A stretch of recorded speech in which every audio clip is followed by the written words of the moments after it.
Daripada lupa ya, nggak apa-apa kita record. Oke. Tadi ini.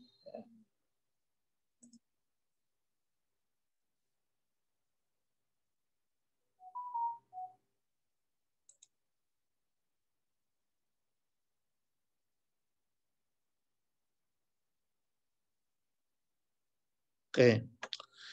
Nah, yang disebut manajemen teknologi secara mikro itu apa? Ini mikro dulu atau makro dulu? Makro dulu, oke. Yang pertama adalah merencanakan pengembangan teknologi pada level nasional, itu makro, ya. Jadi kalau kita bicara perusahaan, ya perusahaan levelnya level nasional nih, teknologi level nasional. Kemudian dapat mengidentifikasi kira-kira elemen-elemen penting apa dalam setiap teknologi yang itu bisa dikembangkan. Dalam konteks juga adalah pengembangan secara nasional. Kemudian teknologinya kita tentukan dengan make or buy analisis. Make or buy itu teknologi mana yang bisa dibuat sendiri, mana yang harus dibeli dari tempat lain. Karena kita mau bicara sistem informasi gitu kan, apa yang kita bisa buat sendiri dari informasi tersebut, apa semuanya harus minta orang lain yang membuat dan sebagainya. Make or buy. Ya, nah kemudian bagaimana mekanisme untuk aplikasi, bagaimana mekanisme untuk melakukan implementasi dari teknologi tersebut. Yang terakhir, menentukan pengukuran dan pengendalian. Ini dari sisi makronya. Nah, kemudian dari sisi mikronya, nah, bagaimana kita merespon kalau ada kompetitor yang menggunakan teknologi tersebut sebagai strategic weapon. Kita mau balas apa enggak, gitu. Nah, kemudian mengintegrasikan teknologi kepada overall corporate strategy. Misalnya, harusnya kita punya sistem inventory sendiri, terus punya sistem pergudangan sendiri, ya, itu inventory juga ya, punya sistem produksi sendiri, punya sistem pelayanan terhadap supplier atau vendor management itu sendiri. Kemudian yang lainnya. Nah ini kita berusaha untuk mengintegrasikan semua itu bagaimana, apakah dengan satu teknologi ERP atau bagaimana, kan kita bisa mempertimbangkan itu. Jadi kalau misalkan kita mau ERP, apa dulu yang harus diintegrasikan? Ya, yang diintegrasikan pertama itu adalah purchasing, inventory, dan produksi. Ya, biasanya itu. Nah, kemudian yang selanjutnya adalah misalkan aspek finansialnya dan sebagainya. Nah, kemudian yang dalam aspek mikro juga, yang dalam konteks scope dari lingkup dari manajemen teknologi itu, kita mengidentifikasi dan mengevaluasi teknologi mana yang kira-kira sesuai dan dapat memberikan sukses factor yang tinggi bagi perusahaan kita. Ya. Dan kemudian juga bagaimana kita melakukan mekanisme research and development, mekanisme pengembangan teknologi di situ, ya, termasuk juga melakukan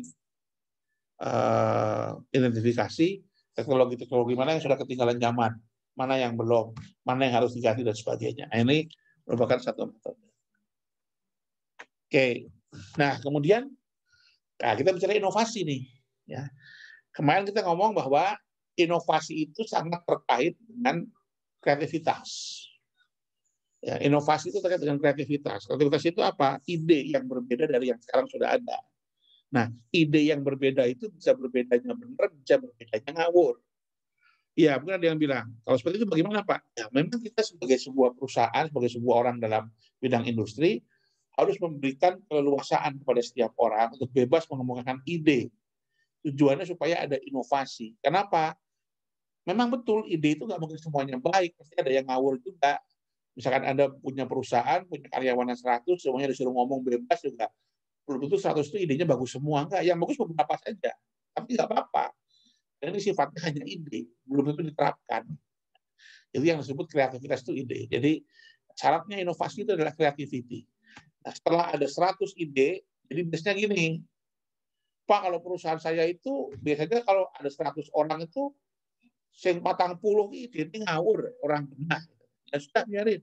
Tapi yang 60 genah, yang 60 genah Pak idenya. Tapi yang 60 genah itu nggak bisa diimplementasikan semua. Yang bisa diimplementasikan itu paling hanya 15, Pak, yang bisa dari 60 itu. Ya oke, dari 100, 40 nggak genah, yang 60 genah dari yang 60 yang bisa diimplementasikan cuma 15 ya. Tapi 15 itu bisa diimplementasikan, tapi mau diimplementasikan enggak? Enggak, Pak, karena beberapa mahal. Oke, terus yang bisa benar-benar jalan berapa? Paling akhirnya yang kita jalankan 5. Kenapa? Artinya apa? Dari 100 ide itu yang bisa dijalankan hanya 5. Nah, 5 inilah sebagai perwujudan dari inovasi. Jadi gampang aja kan, setiap 100 ide ada 5 ide yang jadi inovasi. Tapi untuk memunculkan 5 inovasi itu perlu ada 40 ide ngawur. Perlu yang sisanya idenya bagus tapi nggak bisa diimplementasikan, tidak visible, dan seterusnya. Itu memang ada. Ya. Oke. Nah, sekarang approach yang pertama. Ya. Teknologi yang pertama, first approach itu adalah teknologi innovation, TI, sebagai proses yang linear. Linear itu berarti dimulai dari scientific discovery, penemuan secara ilmiah. Gitu. Kemudian langsung masuk kepada pengembangan secara praktis, ya, dan kemudian masuk kepada diseminasi metode ilmiah lah standar. Jadi penemuan secara teori dulu, praktis lalu ada diseminasi. Oke. Nah, kemudian pendekatan yang kedua yang disebut bahwa teknologi innovation itu adalah sebuah kumpulan, himpunan, atau set of abstract activities. Kegiatan-kegiatan yang sifatnya itu adalah abstrak dan kompleks ya. Pertama ada penelitiannya, baik penelitian secara basic maupun penelitian secara terapan. Ya.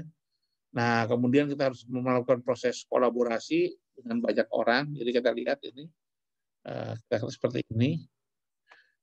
Bagaimana kita bisa mengkolaborasikan teknologi dari banyak hal.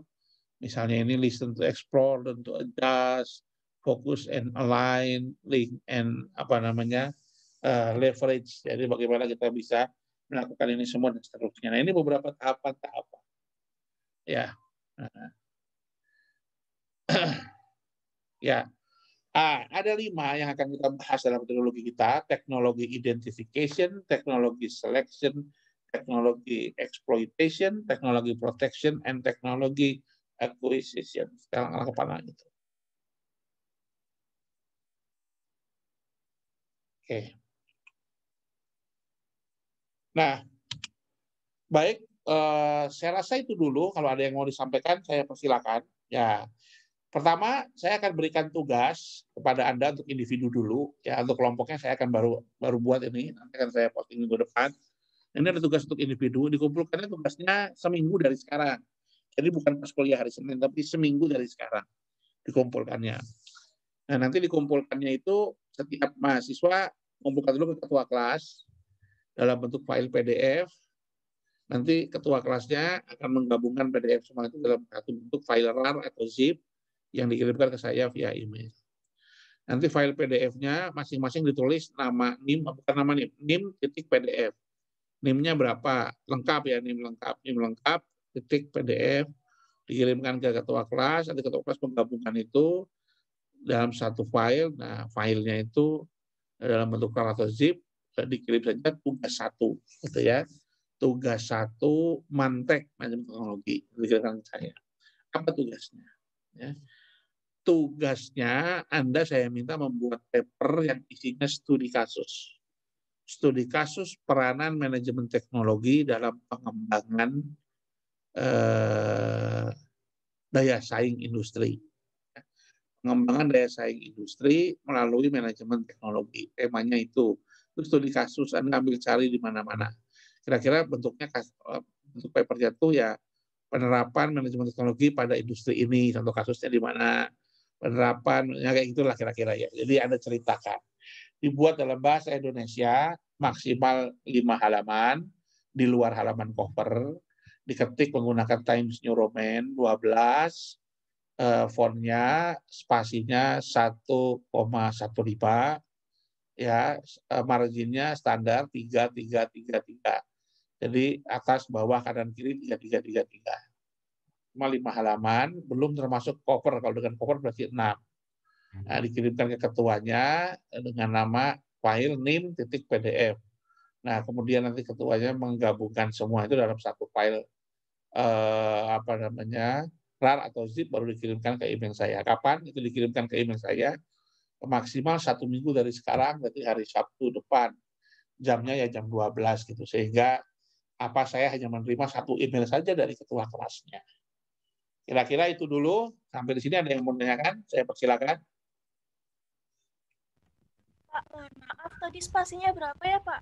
1,15. Oke, terima kasih, Pak. Ya, baik. Itu dulu. Kalau ada yang menanyakan, saya persilakan. Nah, kalau tidak, mungkin sementara saya akhirnya kita ketemu Senin pada jamnya ya, sesuai biasa ya.